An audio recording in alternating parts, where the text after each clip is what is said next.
गुरुर्विष्णु गुरुर्देवो महेश्वरा गुरुर्साक्षात् परिब्रह्म तस्मै श्री गुरुदेव नमः। एकं नित्यं विमलमचल सर्वादिसाक्षीभूतं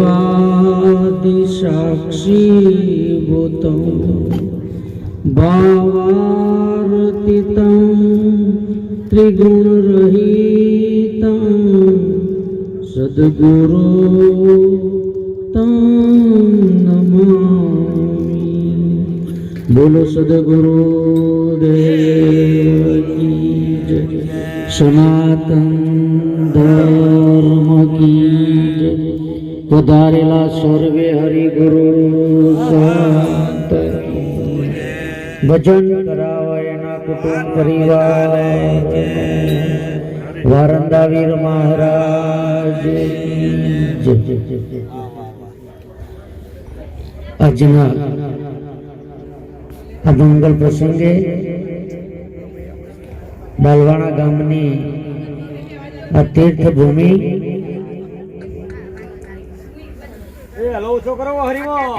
તીર્થભૂમિ એટલે કહેવાય કે આ ભૂમિમાં વારંદાવીર મહારાજનું એક તીર્થ સ્થાન આવેલું છે અને આ એ જ ભૂમિ છે। અને એમાં આજે મહેશભાઈએ એમના નવીન મકાનનું પ્રસ્થાન કર્યું, યજ્ઞ કર્યો અને બાબરીનો પણ કાર્યક્રમ હતો ને, હા, અને અત્યારે સંત સમાગમ ત્રિવેણી સંગમ, અને એટલે કહ્યું સંત મહાપુરુષોએ કે માતા તીરથ પિતા તીરથ તીરથ જ્યેષ્ઠ બંધવા આ વચને વચને ગુરુ તીરથ ઓર તીરથ અભ્યગતા। આજે આ ભૂમિ તીર્થ બની જાય છે અને જે ભૂમિ ઉપર સંત પાવ ધરતા વો ભૂમિ તીર્થ બન જાતી। સંતોના વચન છે, જે ભૂમિ ઉપર થઈ સંત પ્રસાર થાય ને સાહેબ, એ ભૂમિ તમે જુઓ, કોઈ જગ્યાએ કોઈ ઢોર મરેલું એનું હાડ પિંજર પડ્યું હોય, પવન એક જ છે પણ એના ઉપર થઈને પવન જ્યારે આવતો હોય ત્યારે તમને કેમ થાય? અને કોઈ બગીચો હોય બાજુમાં એ બાજુથી પવન આવતો હોય તો ખુશ્બુ આવે આપણને। એટલે એક સંતની એક આવી લહેર હોય એ જે ભૂમિ ઉપર થઈને પસાર થઈ જાય પણ સંતને ઓળખવો મુશ્કેલ છે। આપણને રંગ દેખાય, ચોબલું દેખાય, જ્ઞાતિ દેખાય, વર્ણ દેખાય, એનું કર્મ દેખાય, પણ જો આ બધું બાદ કરી અને એના અંદર જો તમને સંતનું દર્શન થાય અને સંતનું જેને દર્શન કર્યું એનું પરિવર્તન। એકવાર આવો જ પ્રસંગ નારદને ઉદ્ભવ્યો। નારદે જઈને વિષ્ણુ ભગવાનને વાત કરી કે સંત દર્શનથી આપણને શું ફાયદો થાય? ત્યારે વિષ્ણુ ભગવાન કે જો નારદને અત્યારે હું એને સમજાવવા બેસું, કારણ કે એમને તો ખબર જ હતી કે સંત એ કોણ છે અને સંત કોને કહેવાય, ત્યારે એમને કહ્યું કે કાલ સવારે તું ઘરેથી નીકળે અને રસ્તામાં જે કોઈ તને મળે એને પૂછજે, જવાબ મળશે। નારદ બીજા દિવસે ઘરેથી નીકળે, દૂર સુધી ચાલ્યા, કોઈ સામે ન મળ્યું પણ છેલ્લે એક કોયલાની અંદર કીડો જોયો અને કીડાને પૂછ્યું કે કીડા, સંત દર્શનથી શું ફાયદો થાય? ત્યાં કીડાનો દેહ છૂટી ગયો, એનું પ્રાણ પંખેરું ઉડી ગયું, જવાબ ન મળ્યો।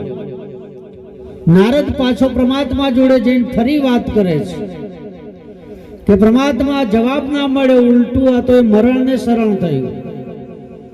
એક કામ કર, હવે આવતીકાલે તું ગાયવાડામાં જજે, અને ત્યાં ગાયના પેટ વાસરડો જન્મ્યો હશે, એનો પૂછજે, જવાબ મળશે. બીજા દિવસે ગાયવાડામાં જઈ અને ત્યાં તાજું જન્મેલું ગાયનું વાસરડું હતું, એના કોંદમાં જઈને વાત કરી કે વાસરડા, સંત દર્શનથી શું ફાયદો થાય? તો પણ એની જ ઘટના ઘટી, એનો પણ પ્રાણ છૂટી ગયો. નારદ કે આમ કેમ? હું જેને પૂછું છું તો જવાબ નથી મળતું. પણ આ તો પરમાત્માની કૃપા છે. નારદ પાછા વિષ્ણુ ભગવાન જોડે જઈ આની આ રજૂઆત કરી ત્યારે ભગવાન કે હવે કાલનો દિવસ જાતો રાજ દરબારમાં અને રાણીવાસમાં કુંવરને જન્મ થયો છે, કુંવરનો, એને પૂછજે. નારદ કે 2 દિવસ જે ઘટના ઘટી એ તો બરોબર છે, પણ જો કદાચ રાજ દરબારમાં આવું બને તો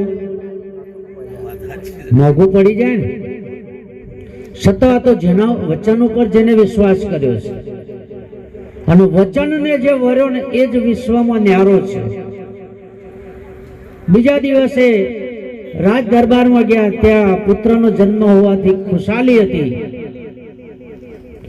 અને એવા જ સમયે નારદજીનું તે આગમન થયું એટલે રાજાની ખુશીમાં વધારો થયો કે આજે મારા ત્યાં પુત્રનો જન્મ થયો છે. ને એવા સમયે એક સંત પધાર્યા એટલે એમની આગતા સાગતા કરી આસન આપ્યું, આવવાનું આગમન પૂછ્યું. તો નારદજી કહે કે તમારે જે પુત્રનો જન્મ થયો છે કુંવરનો, એનું દર્શન કરવું છે. રાણીવાસમાંથી કુંવર મંગાયો અને નારદના ખોળામાં આપ્યું, 1 દિવસનું બાળક. નારદ કે સંત દર્શનથી શું ફાયદો થાય? ત્યારે બાળક ખડખડ હસવા લાગ્યું કે પ્રભુ આ વાત તમને ન સમજાય, સંત દર્શનથી શું ફાયદો થાય? પહેલા દિવસે મેં તમારું દર્શન કર્યું ત્યારે મારો કીડાનો અવતાર છૂટી ગયો, હું ગાયવાડામાં ગાયના પેટ વાસરડો બન્યો. તો પણ મને તમારું દર્શન થયું, મારો એ અવતાર છૂટી ગયો. અને આજે આ રાજમહેલની અંદર જે મારી ખુશાલી વર્તાઈ રહી છે, જે મારા ઉપર જે ચમ્મચ ડોળાઈ રહ્યા છે, એ પ્રતાપ આ સંતના દર્શનનો છે. તમે ખુદ પરમાત્મા સ્વરૂપ છો અને સંત છે એ પરમાત્માનું સ્વરૂપ છે સાહેબ. એનું દર્શન જો આપણને થઈ જાય ને તો આપણી ગમે તેવી આપતી આવી હોય તો પણ ટળી જાય છે. સંતના અંદર એટલી તાકાત પડી છે. સંત ચરણ, તમે શું વાત કરો છો? જે જાય ને જવા દેવાનું. આપણે પરમાત્માએ આપણને સરસ મનુષ્યનો અવતાર આપ્યો છે.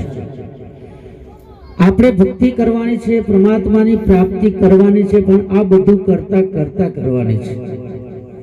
આપણે નથી જંગલમાં જવાનું, નથી કપડો રંગવાનો, નથી વાળ વધારવાના. જો વધારવી હોય ને તો તમે બુદ્ધિ વધારજો. વાળ વધારવાથી પરમાત્મા મળશે, એ આપણો નિયમ છે. કોઈને ટેક હોય, કોઈને એવો ભાવ હોય, એવો પ્રેમ હોય, બુદ્ધિનો વિષય છે, એનો વધાર છે. ઘણા એવું કે અમારે ત્યાં આવી જાઓ પણ તમે લસણ ડુંગળી ન ખાતા. ઘણા કે છે લસણ ડુંગળી છોડવાની જરૂર નથી, આપણા અંદર જે લખાણ હોય ને એને છોડી દેવાના છે. લસણ ડુંગળી તો શરીરમાંથી કોલેસ્ટ્રોલ દૂર કરશે, પણ આપણા લખાણ છે ને એ આપણને કુટુંબથી વિમુખ કરી દેશે. આપણે કુટુંબને ભેગું નહીં રાખી કે જો આપણા અંદર એવા લખાણ હશે તો. એટલે કુટુંબથી આપણે વિમુખ થઈએ એવું કર્મ કદી એવું કાર્ય ન કરવું. આપણે બધા એકમેક રહેવું. આ જે બાબરીની પ્રથા છે ને, 5 વર્ષ સુધી કે 1.25 વર્ષ, 1.5 વર્ષ, 2 વર્ષ જન્મેલા બાળકને બાબરી રાખવાનું કારણ શું? બાબરી રાખવાથી સુખ આવતું હોય ને તો એની માના હળન નહીં હોતી, બાબરી હોય છે. પણ આના અંદર પણ એક તથ્ય છે. તમે જુઓ, જે બાળકને બાબરી રાખેલી છે ને એનું ભવિષ્ય બહુ ઉજળું છે, બહુ હોશિયાર હશે, બુદ્ધિનો વિકાસ એનો વધારે થાય છે. એના અંદર પણ એક વિજ્ઞાન સમાયેલું છે. આપણે રાખીએ, ઘણા રાખે માતાજીના કે મહારાજના નામથી કે કોઈ બીજી, તે પણ રાખતા હોય છે, પણ આપણા તો બાળક ક્યારે જન્મ, બાળકનો જન્મ ક્યારે થાય? કૃષ્ણએ ગીતામાં ઉલ્લેખ કર્યો છે કે અર્જુન, જેના પુણ્યનો ઉદય થાય એના ત્યાં હું કુળ દીપક રીતે પ્રગટ થઉં છું. બાળક છે આપણા તો જન્મ ત્યારે થાય જ્યારે આપણું પુણ્યનું પલ્લું ભારે બને, આપણું પુણ્યનું બેલેન્સ થાય, તો બાળકનો જન્મ થાય. એવું કૃષ્ણએ ગીતામાં સ્વમુખે કહેલું છે. અને જેના તે બાળક જન્મ એનું સમજવાનું કે આપણું પાસું સારું છે, તો હવે આપણે એને હાચવવાનું. આપણા તો જે કોઈ આવે એને ક્યારેય નિરાશ નહીં કરવું. જે મળે કોઈક મુઠ્ઠી મણ આપે તો આપણે એક કણ આપવાનું. ગૃહસ્થાશ્રમનો નિયમ છે કે વગણા આવેલો કોઈ નિરાશ ન જાય. મોટામાં મોટો કોઈ આશ્રમ હોય કે કોઈ આશરો હોય તો આપણું આ વગણું છે. અહીંયા કોઈ પણ આવી જાય, ભગવાન ત્યારે રાજી રહે છે કે તમે તમારા અંતરાત્માને રાજી રાખો, અંદરથી ખુશ રહેવો. પણ 4-5 પ્રકારના દુઃખ હોય છે. ઘણા તમે જુઓ, ઘર છે બારણા સુધી ભરેલી હોય, બધી સંપત્તિ હોય, બધી વાતનું સુખ હોય, પણ એનું મોઢું સારું ના હોય. ઘણું બધું હોય. એટલે પહેલું દુઃખ જેનું મોઢું મોકળું, એને તમે ગમે તેમ હેલીમાં રાખો ને, કે ગમે તે સંતના જોડે રાખો કે ગમે તે રાખો, પણ એના સામું તમે જુઓ ને તો એના મોઢા ઉપર હાસ્ય ના હોય. મોઢું મોકળું કીધું છે પહેલું દુઃખ. અને બીજું દુઃખ ઘર હોકળું. નાનું ઘર હોય ને મારા જેવા આડદા આવી જાય, હા, તો એક દુઃખ કહ્યું છે અને સંતોએ. ત્રીજું દુઃખ છે ઘર ઉપર ઝાડ. ઘર ઉપર ઝાડ હોય ને આપણે દૂર જતા રહ્યા હોય, આગાહી થાય કે વાવાઝોડું આવવાનું છે, તો તમે ગમે ત્યાં હોય પણ તમે ત્યાં રહી ના શકો. એક દુઃખ ઊભું થાય, નહીં જો પડ્યું તો નેચે ઘર છે. ચોથું દુઃખ છે ઘર આગળ કૂવો. ઘણું હોય છે, થોડીક ટક ટક થાય ને પંદી. હા, એટલે આ બધા દુઃખો સંતોએ કહ્યા છે. પણ આપણે આ બધા દુઃખોથી પર રહેવાનું છે. એક સદગુરુ આપણને એવું એક ભૂમિકા બતાવી દે કે તું ત્યાં ખેલ, તો તારે આનંદ સિવાય બીજું કોઈ છે? આ તો બધું બની જશે. અને સુખ અને દુઃખ એ કર્માધીન છે. 84 લાખ યોની જે સંતોએ કહી છે ને, 84 લાખ યોનીમાં ફરતો ફરતો જીવ જે કોઈ કર્મ કર્યો, એ બધા કર્મોની અંદરથી મુક્ત થવા માટે આપણને પરમાત્માએ મનુષ્ય અવતાર આપ્યો છે. કે મનુષ્ય અવતારેથી જ આમાં છૂટાયું છે, બીજા કોઈ અવતારે છૂટાયું. અને આપણે અહીં આવ્યા પછી આ તો જેમ જેમ જીવ છૂટવા ઉદ્યમ કરે તેમ તેમ અવળો બંધાય. અહીં આવ્યા પછી આપણે બીજું કરીએ છીએ. જે કરવાનું છે આપણાથી થતું નથી. અને જો હમણાં સામયું થયું, ઘણા એવું કે ભાઈ અમને શું સામયું? સામૈયાનો અર્થ શું થાય? સામયું છે સંતોએ ગાયું છે, ડગલે ડગલે યજ્ઞ ફળ હોય, સામૈયા હરિ ગુરુ સંત. દુર્વાસા મુનિ પાંડવોના ત્યાં યજ્ઞ હતો ને ત્યારે પધાર્યા હતા. આપણો આજે યજ્ઞ હતો ને એવા યજ્ઞમાં, પણ એ વગડામાં બેહી રહ્યા હતા. અને હોનાનો નોળિયો નહોતો થયો. સંતોએ વાત કરી કે આ બધો યજ્ઞ પતી જાય, બધા જમીન તૃપ્ત થાય પછી હોનાનો નોળિયો થશે. પણ હોનાનો નોળિયો ના થયો ત્યારે પૂછ્યું, એટલે કે કોઈ સંત મહાપુરુષ ભૂખ્યો રહી ગયેલો છે. ત્યારે દુર્વાસાને મળવા ગયા ત્યારે દ્રૌપદીને વાત કરી કે તે 125 યજ્ઞ કર્યા છે, તો હું તારા ત્યાં ભોજન લઉં. આપણને આવું કોઈ પૂછે તો? દ્રૌપદી કે 125 યજ્ઞ નથી કર્યા, પણ સંતોના વચન છે કે ડગલે ડગલે યજ્ઞ ફળ. હું મારા ઘરેથી ચાલીને આવ્યો ને 125 ડગલો ચાલીને સામે આવી છું, અને એટલે કહ્યું છે કે સંત દેખીને દોડીએ, ઝપટ નમાવે શીશ, એક ગુના તો ક્યાં કહું તારા લાખ ગુના કરે બક્ષિસ. સંતના દર્શનથી તમારા ગુનાઓ છે બધા માફ થઈ જાય, પણ ફરી ના કરીએ તો હા આપણે કહીએ ને કે રામદેવ પીરનો પાઠ કરીએ, જ્યોતની સાક્ષીએ મુક્ત બનીએ, પણ ફરી એ ન કરો તો અહીંયા હરી હરી પછી કાલે તો જે કરતા તે કરી તો મેળ પડાયો નથી. પરમાત્માનું વચન. અને અત્યારે તમે જુઓ પરમાત્માથી આપણે ઉલટા એડ્યા છે. શરીર છે ને એના બધા ભાગો જેમ જેમ ઘડાવા હોય ને એમ બધા છૂટવા માંડે, એટલે આપણે નવું કરીએ છીએ. અત્યારે ફેશન આવી જાય છે વાળ કાળા કરવાના. હવે 15-20 વર્ષ કે 25-30 વર્ષના હોય તો કદાચ કરાવો, પણ 50-60-70 પહોંચ્યા છે ને એ ડાઈ મરાવન પાછા દર્પણમાં જઈને જોવું કે હજી તો હું ઠીક છું, મૂર્ખા માટલું ફૂટી ગયું વધેલી ઠીક છું, હવે તો હું ઠીક હોય, જે થવાનું તે થઈ ગયું છે. ફોન આવે તો તમે જુઓ 25 વર્ષ 40 વર્ષના માણસો કોઈ સેક્રેટ વાત હોય અને વચ્ચે બેઠા હોય ફોન આવે ને તો ઉઠીને બહાર જઈને વાત કરી આવે, પણ 70 વર્ષના મોઢામાં કઈ દોત ના હોય, અડધો તો મોબાઈલ પકડી રહ્યો હોય તો ઊંઘતી, અને એ પાછા આમ કરતા બહાર જોય ભાઈ ન હું એવું બધું ફોનગી હોય. પણ આ જગત છે ને સમજવા માટે તૈયાર નથી. સમજી જવાનું છે બસ. એક વાર સમજ આવી જાય ને આપણામાં પછી એને સાચવવાની છે. પરમાત્માનું વચન. હમણાં અમારે વાત થઈ હતી કે આ બધું ચાલે છે ને, જો આજે આને સદાવત જ કહેવાય. અહીંયા જે જમણ કરીએ આપણે છોડી છોકરાને લગ્ન કરીએ ને એ વ્યવહાર કહેવાય, પણ આજે આ જે થયો ને એ એક સરસ યજ્ઞ કે જેને જેટલા જણાએ અહીંયા ભોજન લીધું એ મોટામાં મોટો યજ્ઞ છે.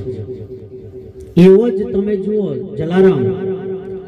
જલારામ બાપા અને હીરબાઈ બંને ભર યુવાનીમાં નિયમ લીધો હતો કે આપણા ઓગણે જે કોઈ આવે એને આપણે જમાડવું છે. અને એ સમયમાં ઘરમાં ઘણીવાર એવું બને કે એક રોટલો બને ને એટલો આટો ન હોય, એવો સમય હતો એમનો.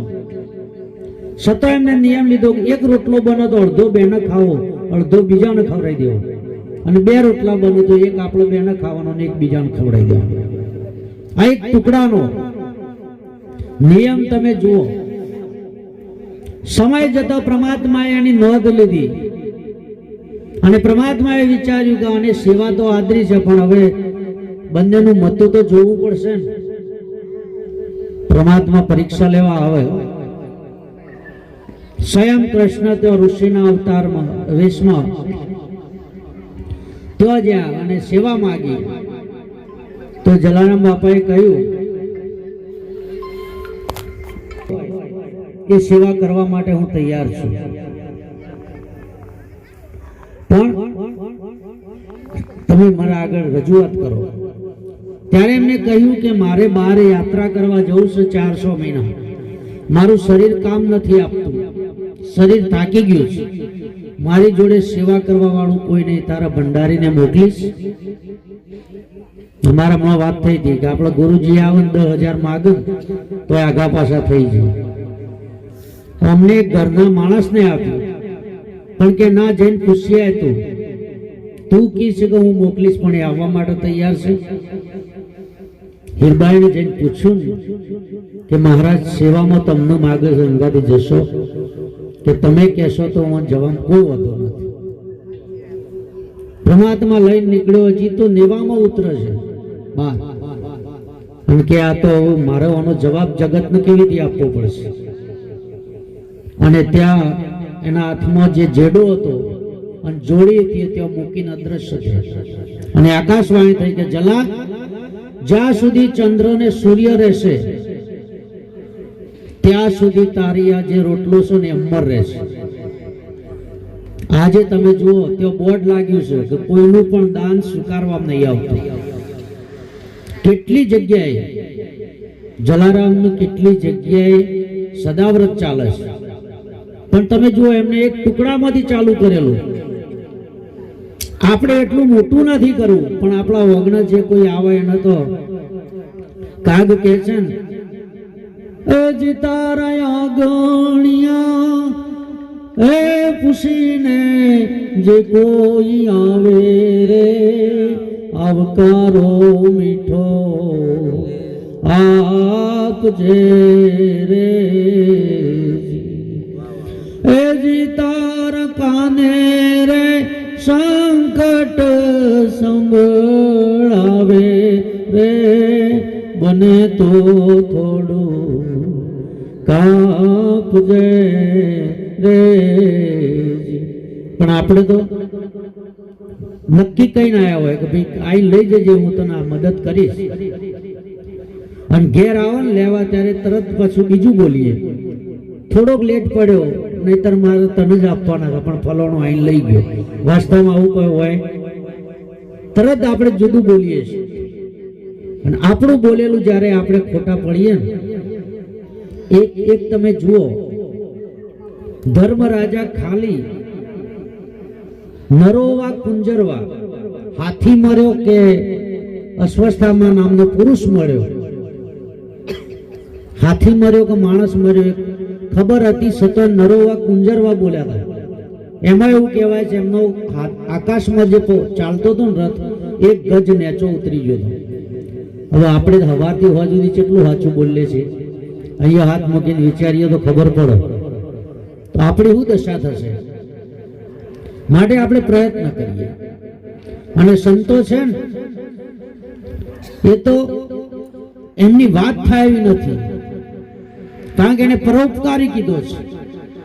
તરોવર સરોવર સંતજન ચોથા બરસંદ મેઘ, પરમારથને કારણે આ ચારોય ધરી દે. તરોવર એટલે ઝાડ, ઝાડ છે ને એક પરમાર્થી પુરુષ છે, પણ એનું ફળ ફૂલ કે પાન તમારે જોઈતું હોય તો ચાલીને ત્યાં જવું પડે, એ તમને આપવા ના આવે. તરોવર પછી સરોવર, સરોવર પણ એક પરમાર્થી પુરુષ છે. કોઈ વાર દર્શન કરવા જ્યાં તળાવમાં કે જેમ કિનારે પગે લાગ્યા, એ સંત છે, પરમાર્થી પુરુષ છે. પેલા આપણા વડવાઓ જયારે તળાવ ભરાતું ને ત્યારે ઢોલ લઈને વધાવા જતા હતા જળનો, આખું ગામ મળીને જતું હતું. અત્યારે આપણે કિનારે જઈએ તો એનો બીજો ઉપયોગ કરીએ છીએ. પણ આપણે પાણી જોઈતું હોય તો એના જોડે લેવા જવું પડે, આપણા ઘેર સાલોક મારીને આપવા ના આવે. જો મેઘ છે ને વરસાદ, એ પણ એક પરમાર્થી પુરુષ છે, પણ એની ઈચ્છા આવે, આપણે જયારે હુકાઈ જતું હોય ત્યારે ના આવે. એક સંત જ આ વિશ્વની અંદર, એક સંત એવો મહાપુરુષ, એવો પરમાર્થી પુરુષ છે. સાહેબ તમે જો બેઠા છો તો સાહેબ એ ચાલીને આવે છે, કારણ કે જાગ્રત છે, પ્રગટ છે. અને એટલે આવા સંતો કહે છે કે પ્રગટની પૂજા કરી લો. એક હૃદયથી જો કોઈ મહાપુરુષનું પૂજન થઈ જાય ને આપણાથી, તો આપણું જીવન ધન્ય બની જાય. અને એટલે એવા સંતો કહે છે, એ જીવનની સોરણી એ બનીને જોગમાં ઉભા રે, ચડનારાયો મને ના મળ્યા રે. એ જીયા દાદરો એ બનીને ખીલા ખૂબ ખાધા રે, પ્રાયચિત ના ફળ ના મળ્યા રે. માથડા કપડા હમારા ઘંટીમાં દળાણા રે, એ જીયા મેં ચૂલે રે એ તપીને પીરસાણા રે, જમનારાયો મને ના મળ્યા રે. આ એક ભારત ભૂમિનો સંત કહે છે કે અમે માથડા કપાણા અમારા અને ઘંટીમાં દળાણા આ જગત માટે ચૂલે તપીને અમે પીરસાણા, પણ આ વિશ્વમાં અમને જમનારા ના મળ્યા. ના મળ્યા એટલે ના જ મળ્યા. તમે જુઓ સંતોની વેદના કેટલી છે, કઈ ભૂમિકા ઉપર રહીને એને વાત કરીએ છે, પણ આપણને આ વસ્તુ સમજાય તો ને. બસ આપણે તો હું ભલો ને મારે બાબલાની બઈ ભલી, બસ બીજી વાત જ નહીં. આ ક્યાં સુધી સંસાર છે બરોબર છે, પણ આ બધું મેળવવું હોય ને તો એ શક્ય સંસારમાં જ છે સાહેબ. પણ એવી આપણા અંદર સમજ આવી જોઈએ. પણ આ તો તમે જો ડાળલ, અરે લોયણ પહેલેથી જ ગુરુમુખી હતી અને લાખો જ હતો. પણ જ્યારે એને ગુરુના જોડે લઈ જઈ ઉપદેશ કરાયો, અને ઉપદેશ કરાયા પછી લાખાએ જ્યારે આ સંસારની માગણી કરીને ત્યારે લોયણે કીધું કે લાખા ઉભો રે, તો સદગુરુ શરણમાં જો છે તે શું માગણી કરી, સદગુરુને તે શું અર્પણ કર્યું છે? ત્યારે કે તન મન ધન ચોથું શીશ કુરબાન કરીશ. કે તે શીશ આલ્યું તો ભલે આલ્યું, ધન આલ્યું તો પણ તે ભલે આલ્યું, પણ તે મન અને તન બે આપ્યું છે ને? કે હા આપ્યું છે. તો તું આ કયા મુખે મારી આગળ માગણી કરી રહ્યો છે? જો તે સદગુરુને મન આપ્યું હોય તો તારા અંદર સંસાર પ્રગટ ન થયો છે. પરમાત્માનું ભજન કર. અને ત્યારે આવા મહાપુરુષોને તમે જુઓ, શક્તિઓએ તારી દીધા છે. તોરલે 3 તાર્યા છે, 1 2 નહીં. તોરલે 3 તારીઓ સાસતીઓને સધીર, જેસલ જગનો ચોરટો જેને પલમાં કીધો પીર. એનામ નહીં કીધો. અને આપણે તો 60 વર્ષથી મથીએ છીએ, પણ આજે પળ જ નહીં આવતી કે પીર બની જઈએ. કેમ સર કોણ જાણે શું થયું છે? તોરલને આપણે તો ભગવાને ઘણું બધું આપ્યું છે. તોરલના સમયમાં એના ઘરમાં ખાવા માટે કણ નહોતો, અને આવા 4-5 સાધુઓ આવ્યા અને કે માતાજી અમારે હરિહર કરવાનું છે. પણ ઘરમાં કશું હતું નહીં. વાણિયાની દુકાને ગઈ, વાણિયાની દુકાને જઈને આજીજી કરી, પણ વાણિયો કે આપું નહીં નમ. અને અમે ભક્તોનો વિશ્વાસ લોકો ઓછો કર્યો. દાડા ઊંઘીને રાતે ભજન ગયો હમતી હાલે. એટલે તોરલને વાત કરી, પણ હતો થોડો કાબિલ. તોરલનું રૂપ જોયું અને એની મનની વૃત્તિ થોડી ફરી, એટલે એને એના શરીરની માગણી કરી. તોરલ કે આજે મને તું આપી દે, મારા તો મારા ભેગ ભગવાન આયા છે, એમને હું જમાડું, કાલ સોજે હું તારા રૂમ ઉપર આવીશ. વચને બંધાણી અને તોરલ સામાન લઈને ઘેર જઈ સાધુ સંતોને અરગથી જમાડ્યા. અને બીજા દિવસે હોજે સાજ સજીને તૈયાર થઈ કપડા બદલીને જેસલજી કે આજે કેમ વાયક આવ્યું એવી ખબર નહીં, કયો તૈયાર થયો? કે સધીરા વાણિયાને હું વચન આપીને આવીશું, એનું મળવા જઉં છું. પણ કે વરસાદ ચાલુ છે, કાદવ છે, તમારા કપડા અને તમારા પગ બગડશે, મારા ખભો બે જાઉં મૂકવા આવું. તમે જો પુરુષ, અને આપણે ભજન કરતા હોય પણ આપણો ઘરવાળો હેતરમાં દૂધ લઈને આવતો હોય, જો કોકનાની વાત કરતા હોય ભાળી ગયા, હા તો પછી ભેંસ ના કૂદી હોય ને તો કૂદે. કોકનું કોકમાં આલુ કાઢીને પાછું બોલવાનું ચાલુ થઈ જાય. પણ ખબર નહીં કે પેલી બહેણી ઉતારીને બુન વાત કરતો તો ભાળી જાય, એકવાર એ બોલે. મેળીના પગાથિયે જેસલે ઉતાર્યો તોરલને, અને પગાથિયે બેઠો કે જો માતાજી ઉપર એનો ઉપદેશ કરી આવો. ઉપર ગયા, સધીરો જોઈને ખુશ થઈ ગયો કે વચનની તો પાકી છે તોરલ, આવી તો કરી. પણ કે વરસાદમાં તમારો કપડો નહીં ભીંજાણો, તમારા પગ નહીં પલળ્યા, તમે કેવી રીતે આયા અહીંયા આટલા બધા વરસાદમાં? કે જેસલજી મને મૂકવાયા છે. કે કયો છે? કે નીચે પગાથિયે બેઠા છે. જો જેસલનું નામ પડ્યું ને સાહેબ વાત ગઈ, હલી ગયો આખો. એના અંદર તરત પરિવર્તન આવ્યું, ભય વિના પ્રીત નહીં. અને આપણને તો હજી સુધી આ લાગતી જ નથી. ત્યારે એને કહ્યું, નેચે આઈને પગે લાગીને કે આ હીરા માણેક મોતી આ બધું જે કઈ મારી જોડે છે જેસલજી કે તમને અર્પણ લઈ જાઓ અને તમારા ઘેર જલસા કરો. જેસલ કે મને ખબર છે, કાલે તોરલ તારા આગળ ખોળો પાથરીને કગરતી હતી, તું એક કણ આપવા માટે તૈયાર નતો, પણ તારા અંદર આ સંશયનો અને વિષયનો કીડો પ્રગટ થયો, તે માગણી કરી ત્યારે તોરલે આપી છે. અને આજે તું મને માણેક અને મોતી આલવા માટે મળ્યો છે કે વણ માગ્યા મોતી મળે, મળે ના માગી ભીખ, મરી જવું પણ કે માગું નહીં મારા સદગુરુની શીખ. આ જેસલના શબ્દો છે. એમ કે હું માગું એવું નહીં, ભલે મરી જવું તો શું થઈ ગયું, આ હાથે મગાયું નહીં.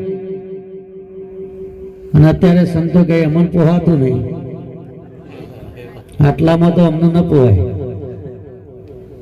કઈ ભક્તિ છે?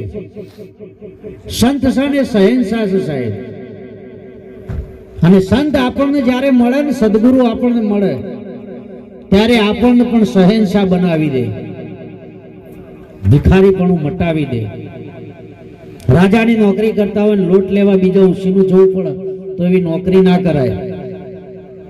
રાજાના ત્યાં જો આપણે નોકરી કરતા હોય અને અટાણવા માટે તકલીફ હોય તો એની નોકરી ના કરાય. આપણે ભક્તિ પરમાત્માની વારી છે, એને આપવા આવવું પડે.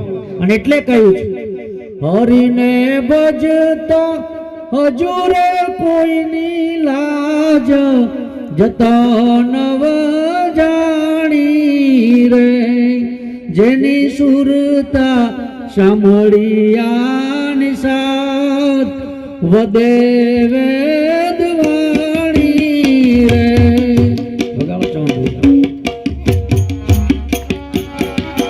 હથિયાર હોય એટલે ખબર રાખીને જ ફરવું પડે, એક બાજુ મૂકીને ના બેહાય.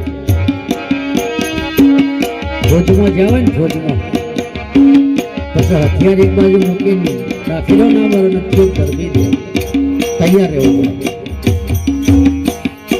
હરિને ભજતો જોડે કોઈની લાજ, જતો નવ જાણી રે, જેની સુરતા સાંભળિયાની સાથ વગે વેદ વાણી રે.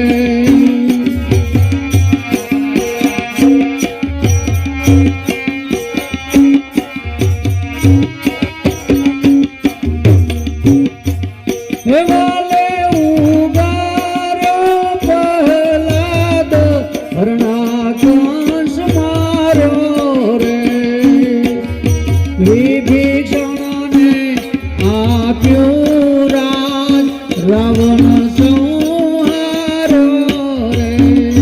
તમે જુઓ, ભક્તિ કરતા કોઈ નડે ને, ભક્તિ કરતા કોઈ વચમાં આવી જાય તો સંતોએ કીધું છે કે એને તજી દેવું.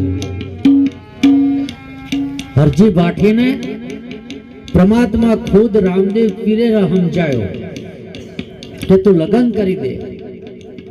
એટલે કે હું લગ્ન કરું, લુગાઈ, લુગાઈ એટલે પત્ની બૈરી, એ આવે ને એટલે કે હાલ્લો માગે. તો કેમ હું મણિયારો થઈને આવીશ, તારા હાલ્લા પોટલો બાંધીને લાવો. દાગીના માગે તો કે હું સુનીડો થઈને હોય, તારે જે જુએ બધું હું લઈને આવું, લગ્ન કર. પણ કે પરમાત્મા તારા ને મારા બેના વચ્ચે કોઈ આવે ને મને મંજૂર. એને ઘણું કીધું, રામદેવ ઘણો સમજાયો પણ એકલો બે ના થયો. ત્યારે સાહેબે શેથરાનો ગોળો લઈને ફર્યો છે ને તો એ લોખંડના ચણા ખાધા, ઇંદમ ખાધા નહીં. એની ભક્તિ હતી. અહીંયા તમે જુઓ, આખી સોનાની લંકા હતી અને એનો 50% ભાગનો અધિકારી હતો, એનો ભાગ હતો વિભીષણનો. પણ એક રામ માટે પોતાના ભાઈ રાવણને તજી દીધો. પેલા દે પરમાત્મા માટે એના પિતાને તજી દીધો, હરણાકશ્યપનો. આપણે બીડી તજી દેવાની આવે તો કેમ થાય છે? હા, ભજનમાં હરી હરી કરવું છે અને આ તો છૂટતું નહીં. થોડી આમ મર્દાનગી આપણા અંદર હોવી જોઈએ સાહેબ, ભક્તિવાળી એક એક આટલી આપણા અંદરથી આવો લક્ષણ ન જોઈએ, આવો લખણ હોય ના જોઈએ તો ભક્તિ રહે ચોકણ. પછી જ્યારે કોઈ શબ્દને ઠેરાવવાનો સમય આવશે એટલે આપણી વૃત્તિ બીજા જશે.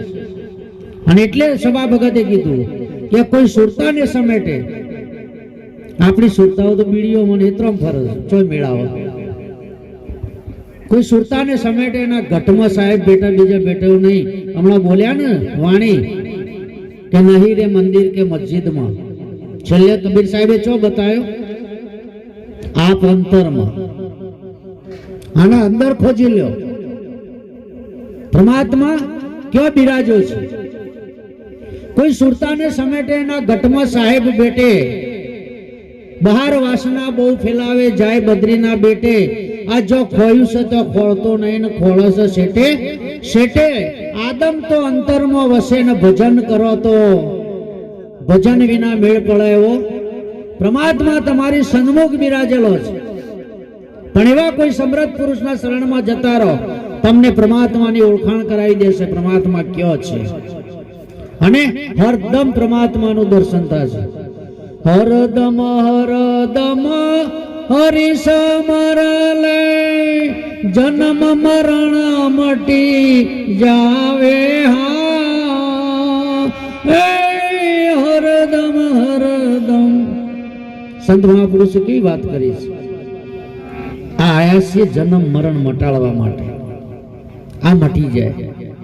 અને જ્યારે સદગુરુ મળે ને ત્યારે આપણને આર્ય સમજ આપી દે કે તું જન્મ્યો જ નથી, તારું મૃત્યુ હોય. બસ આવું એક જ્ઞાન આપી દે, તું જન્મ્યો જ નથી પછી તારું મૃત્યુ થવાનું.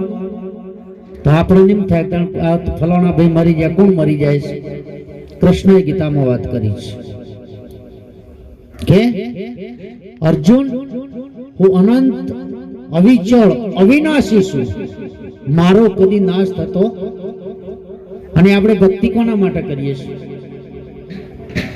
ભક્તિ જો આ શરીર માટે કરતા હોય ને તો કરવાની જરૂર નથી, કારણ કે શરીર આપણું રહેવું નથી, કોઈનું આપણું રહેવાનું નથી. આજે નહીં તો કાલે આ પડી જશે, અને આ પડી જશે એટલે કોઈનું બાળી દેશે કે તો દાટી દેશે. એનું કોઈ આવના હાડકોનું કોઈ ઘરાણું બનવાનું નહીં, આપણા ચોબલાનું નરકું બનવાનું નહીં, આ કોઈ કોમમાં આવવાનું નહીં. ભૂલે ચૂકે જો ચોય ઓઠપ પડી ગયા ને તો ત્રીજા દાડા આખા ગામમાં ગંધ આવશે વાળી, એટલું બધું ગંધાય. તો આના માટે ભક્તિ કરતા હોય તો કરવાની જરૂર નથી. કોઈ એમ કે અમે આત્મા માટે કરીએ છીએ, તો કૃષ્ણ કે હું તો અજન્મા છું, હું જન્મતોય નથી, હું મરતોય નથી, તો એને ભક્તિની શું જરૂર છે? ભક્તિ કરવાની છે આના અંદર જે વસ્તુ છે ને મન, આ મનને સમજાવવાનું છે. આ મન જો સમજી જાય, મન માની જાય, મન રંગાઈ જાય તો મેળ પડે ને તર પડે એવો. પણ આ મનને સમજાવવું છે, શું કરવું પડશે? કોઈ બળદ હોય ના ગોઠતો હોય ને તોફાન બહુ કરતો હોય તો શું કરવું પડે? ભીખાબા નાત ગાલવી પડે, પછી એ કંટ્રોલ થાય. આ મન છે ને એને સમજાવવા માટે સત્સંગની જરૂર છે. અને એટલે સંતોએ કહ્યું સત્સંગ એ વિના મન સમજે નહીં, સુરતા નિગમ પદમાં જાય. સત્સંગ એ વિના મન સમજે નહીં.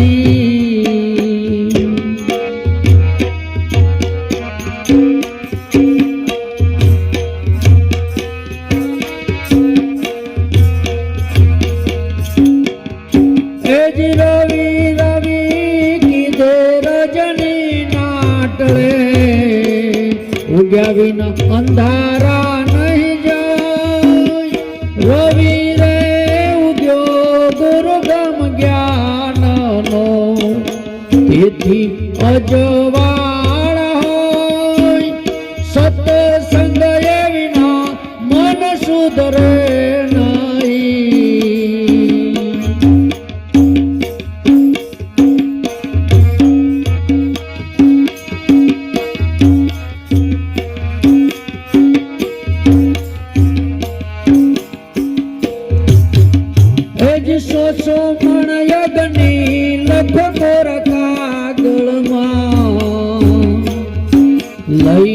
રૂમ અર્પાય લખેલા યજ્ઞથી રુદાજે નહીં રતિ એક પાવકથી જલી જાય સતસંગ એ વિના મન સમજે નહીં સંત મહાપુરુષ કે દાડો દિવસ દિવસ કર્યો આ રાત જાય એવી અને કદાચ એ ઉગી જાય પછી અંધારું રહે એવું અને આપણને ભય એનો છે બીક ચો લાગે અંધારામાં અજવાળા સદગુરુ આપણા અંદર એક એવું અજવાળું કરી દે કે આપણને જે જન્મ અને મરણનો ભય છે એ ભય મિટાવી દે 100 મણ અગ્નિ લખો કે કોરા કાગળમાં એક કાગળમાં 100 મણ અગ્નિ લખી અને પછી કાગળનો ટુકડો આપણે રૂના ઢગુલામ ગાલીએ તો રૂ હળગા કરું